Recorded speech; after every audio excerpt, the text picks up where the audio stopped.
Hello everyone and welcome to the Roundup heading into the Divisional Round. I'm so excited to have you here with me today where we're going to go through the biggest pieces of news and the best notes for the NFL playoffs to get you ready for this weekend. I mean, we've got two young quarterbacks in CJ Stroud and Jordan Love. What are they going to do this weekend? We've got Patrick Mahomes on the road in the playoffs for the first time in his career. So let's get into it all in the Roundup. All right, the divisional round is set, and we've got four incredible matchups this weekend that could honestly create just as much chaos as we saw during Super Wildcard Weekend. So let's break them down. All right, now let's break down the games for this weekend. The playoff picture article that I'm going to be referencing is live at fantasylife.com, written by our incredible Chris Allen. So make sure you go and check that out. Let's start at the top here. 49ers going up against the Packers. The 49ers are 9.5-point home favorites in this one for obvious reasons. They got the number one seed, so they're coming off a ton of rest. And we look at all of their weapons in Deebo Samuel, Brandon Ayuk, George Kittle, CMC, led by Brock Purdy. There's a reason why there's such a big gap here, but I do think that the Green Bay Packers with Matt LaFleur, they're going to keep their foot on the gas. Even if they get down by a bit, don't think that they're going to count themselves out. This will be a competitive game. I think the Packers can cover here in this one. Next game that we're going to talk about, Lions going up against the Tampa Bay Buccaneers. Tampa Bay Buccaneers are 6.5-point road underdogs traveling to Ford Field this weekend. They had a great showing against the Eagles, who may not have wanted to be there, or at least it looked like it. But when you look at this game, I mean, the Lions, Aiden Hutchinson had 2 sacks, 5 quarterback hits last weekend, which was huge against Matthew Stafford, which got him here. But we can expect hopefully a big Mike Evans game and a big Amon-Ra St. Brown game. At least that is what Dwayne McFarland wrote about in the utilization report, so make sure to look out for those two. You don't need me to tell you that, but when Baker Mayfield's back is against a wall, he usually performs, so that is also something to look out for here, but this should be a great game. The next one I want to go through when we scroll down, again, this article is live, fantasylife.com to go and check it out. We're in the AFC. Ravens, they are going up against the Texans. Now, the Ravens are 9.5-point home favorites in this one. Again, just like the 49ers, they're coming off a ton of rest. The one piece of news here, though, is that they will not have Mark Andrews in this game. He did get in multiple full practices, but the team did announce on Friday that he would be out this weekend. They're hoping that they win this game and then get him back for next weekend, but that's just something to take note of. The Texans, I mean, CJ Stroud has just been continuing to add to his laundry list of accomplishments this season. He was the youngest quarterback to win a playoff game last week, and him and DeMeco Ryans, the head coach quarterback rookie duo, that's the first duo to win a playoff game since 1950, so congratulations to them. But this team needs to get it together to be able to go up against this Ravens team. Look for a big Nico Collins game here, hopefully, and same with the Ravens. You're going to be looking at Zay Flowers and maybe a big Justice Hill game. That is what our own Peter Overzet is hoping for. The last game on the weekend, and of course, the one that probably all of you are looking forward to, Bills going up against the Chiefs. It is Patrick Mahomes on the road for the first time in the playoffs in his career. Chiefs are 2.5-point road underdogs in this one. And I don't know if we can bet against Patrick Mahomes and the Chiefs. Rashi Rice needs a big game in this one. Same with Isaiah Pacheco. And for the Bills, Josh Allen looks like vintage Josh Allen on the ground. They hope that they can continue utilizing his legs in this one, but this is definitely going to be the game where you get your popcorn out and get comfy and get ready to go. Those were the divisional matchups. Again, fantasylife.com to go and read this full article from Chris Allen. He does a great job. Make sure you go check it out. We've got a player that's morphed into a near every down back, and we have a borderline wide receiver 1 for the Chiefs. So let's break down these two players. Let's start with Isaiah Pacheco, who has looked phenomenal since Jerick McKinnon was placed on IR ahead of Week 16. But you don't need to just hear it from me. We can look at the utilization report right here on the Board Pro 75.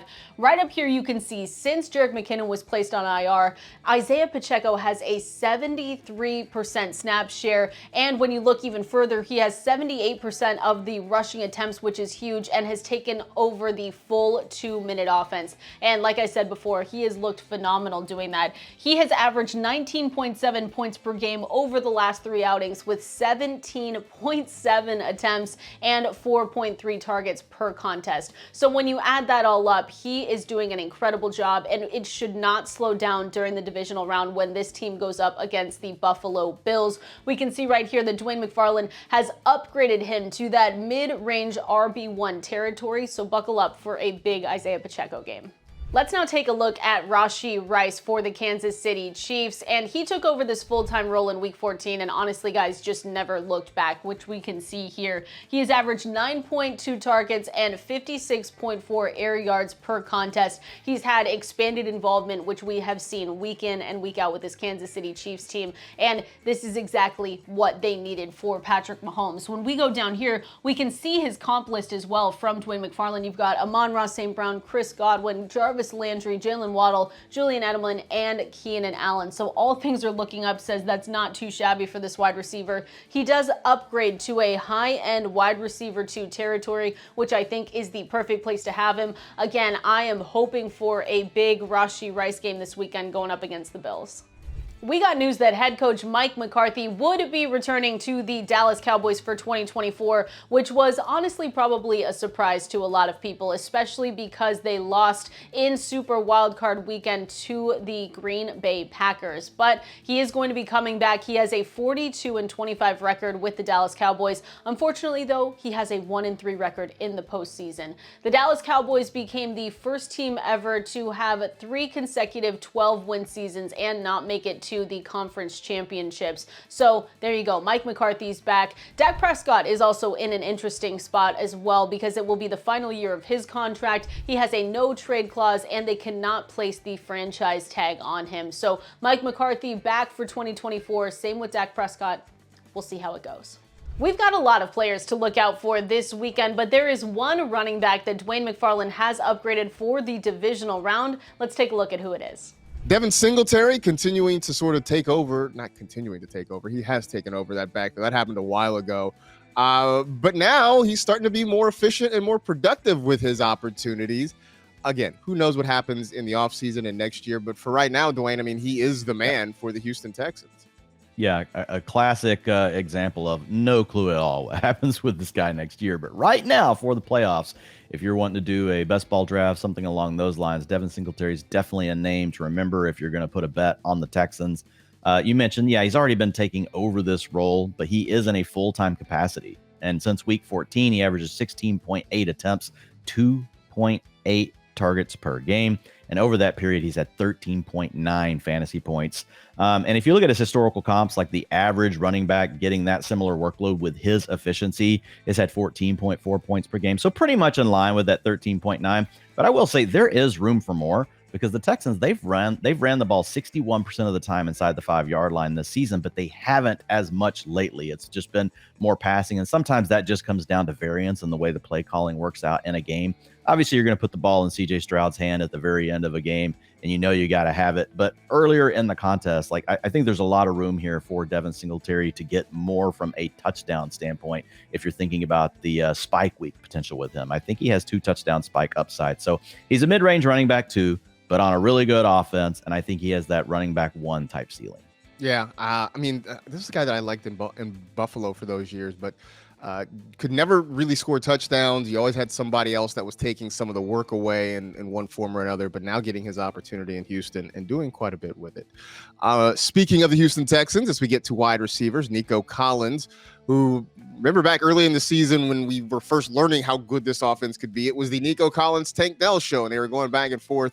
Sadly, we lost Tank Dell midway through the season, but since then, next man up, Dwayne, Nico Collins has stepped up and been the next man up in a big way for Houston. Yeah, and we've been without Tank Dell for a while, but Nico picked up an injury quickly after Dell, went down. And so we've only got 3 games now where we've truly seen Nico Collins at least at a 70% route participation, and that's week 17, 18, and the wild card game. And over those 3 contests, he's taken over the Texans passing game with a 32% target share, and he has 44% of the air yards.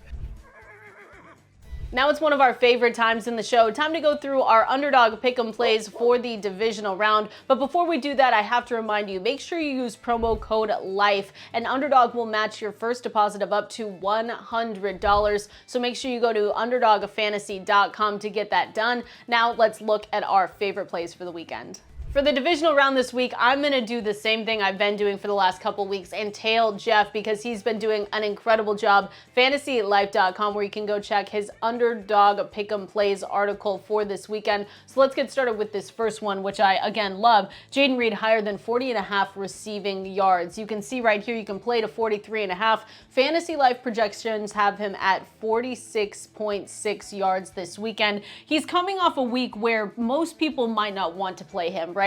He had 0 catches, 3 targets last weekend, but again, I think for the Packers, they are going to be in a situation where they need to continue scoring points so that the game doesn't get away from them with the 49ers. I think that Jayden Reed is going to have a great bounce back this weekend, so I really, really like that call out there. The next one that I want to highlight, if we keep going down, is Rachaad White, who again, when we drafted him over the offseason, it was like, hey, there's no one else around him, there's no other competition, so why not? And he's been doing phenomenal. So the play here is higher than 21.5 receiving yards, play till 22.5. Fantasy Life projections have him at 26.9. I think this is another phenomenal call out because again, they've been using Rachaad White. They need to go up against this Lions team on the road, and I think this is going to be one where we saw only 1 target last week, but we see Rachaad White get more this week. So I really like this call out. Again, make sure you go to fantasylife.com, go and check out this incredible article from Jeff. He has more plays down here, but I'm not going to show you what they are